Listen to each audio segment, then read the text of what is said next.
solo, tenemos unos invitados de lujo. Primero, un aplauso para los amigos de Zangaena de Río Lobo.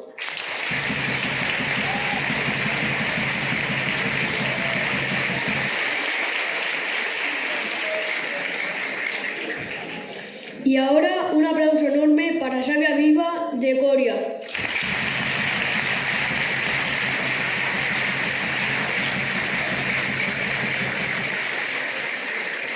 Como veis, en el escenario tenemos a todos los participantes del festival. Nos gustaría que subieran también la representación del ayuntamiento. Gracias. Alcalde de Losar, sí, aprovecho ya que me han hecho subir para daros la bienvenida a Losar de la Vera, a todos los que venís de Losar, de Coria, de Río Lobos y de todos los pueblos de la Vera, si hay alguien más, todos sois bienvenidos y por supuesto dar la bienvenida a estos tres grupos de Río Lobos, de Coria y de Losar, que van a ofrecernos hoy el Festival de Folclore Infantil.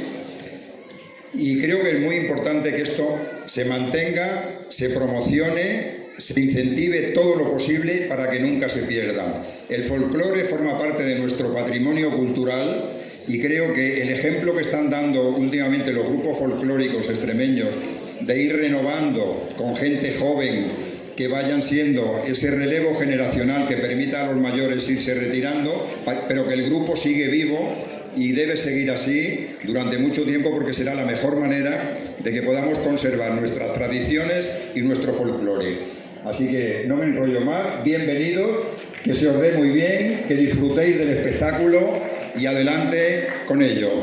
Muchísimas gracias.